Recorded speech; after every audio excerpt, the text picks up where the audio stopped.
right now. Your teeth live in a world built to protect them. You have toothbrushes, toothpaste, floss, mirrors, dentists, painkillers, clean water, and tiny warning lectures from people in white coats. And even with all of that, modern humans still get cavities. So imagine a human living thousands of years ago. No toothbrush from a store, no mint toothpaste, no dental clinic, no x-ray, no little chair that leans back while someone politely ruins your afternoon.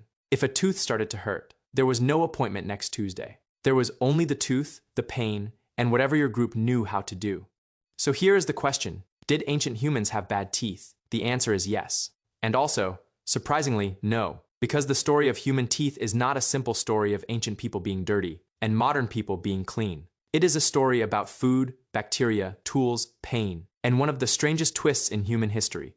In some ways, many ancient hunter-gatherers may have had fewer cavities than people today, but in other ways, their mouths were being destroyed by a life so physical that even eating dinner could slowly grind their teeth away. Teeth are one of the best things archaeologists can find. Skin disappears, wood disappears, baskets disappear. Most soft things vanish from the ground, but teeth stay. They are small, hard records of a life. A tooth can show what someone ate, how old they were, whether they were sick, whether they used their mouth like a tool, and sometimes even what kind of bacteria lived between their gums. Ancient teeth are not just bones in a skull. They are tiny diaries written in enamel, plaque, cracks, scratches, and pain.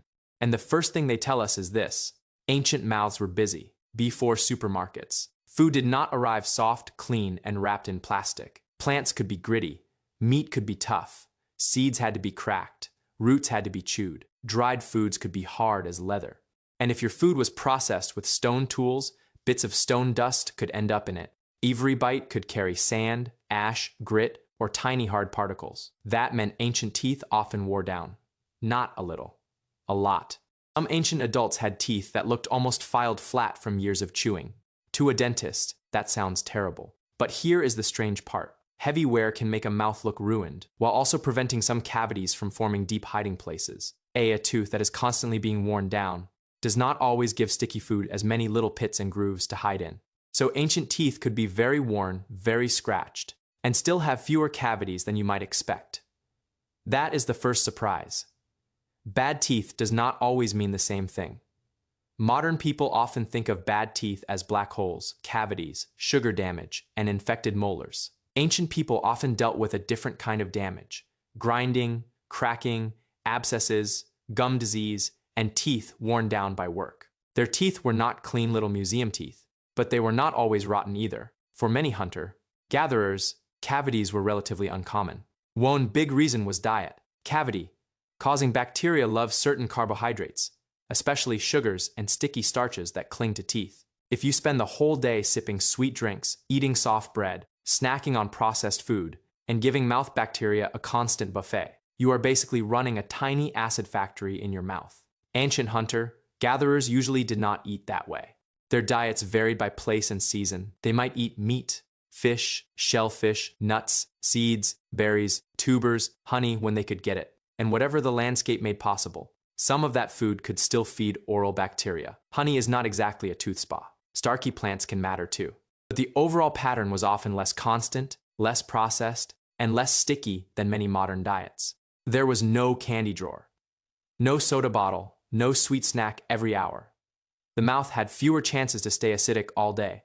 And that matters because cavities are not just holes that randomly appear. They are the result of a living ecosystem. Your mouth is full of bacteria. Some are harmless, some are useful, some become a problem when the environment changes.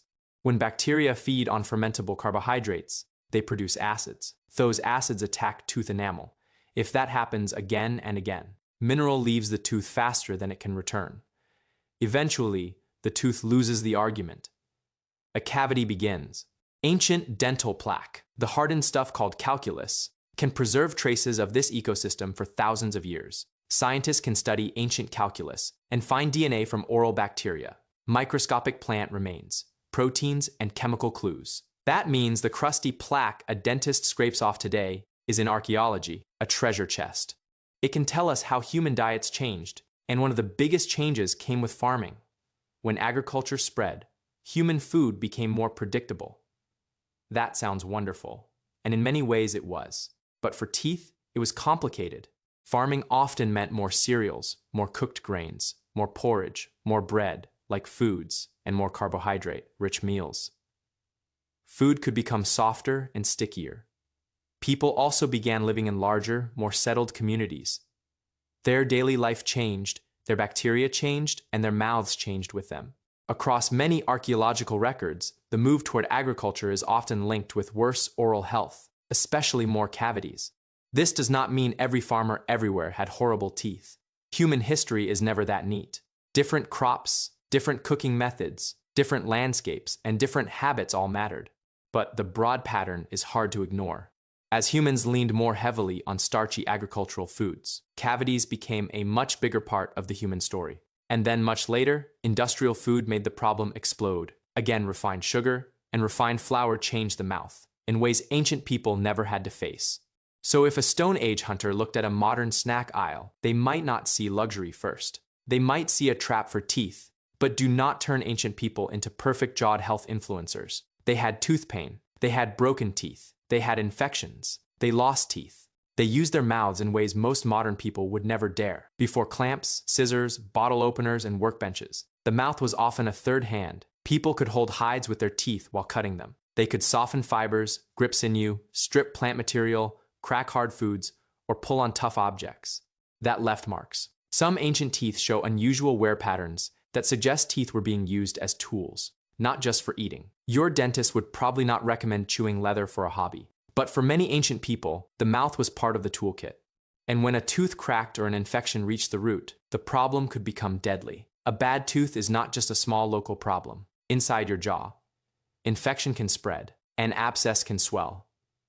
Eating can become painful. Sleep can vanish. Fever can come. Today, a dentist might drain it, remove the tooth, prescribe antibiotics, or fix the cavity before it becomes a disaster. In prehistory, you had far fewer options, but you were not helpless. Ancient humans probably picked food from between their teeth with wood, bone, grass stems, or sharp little objects. We know toothpicking is very old because some fossil teeth preserve grooves and scratches that look like repeated cleaning or irritation relief. Neanderthals, too, seem to have cared about painful teeth. Some Neanderthal fossils show toothpick grooves associated with gum disease. And a 2026 study of a roughly 59,000-year-old Neanderthal molar from Chagirskaya cave in Siberia reported something even more dramatic: signs that a decayed tooth may have been deliberately drilled with a stone tool to relieve pain. If that interpretation is right, it is one of the oldest known examples of dental treatment anywhere in the human family.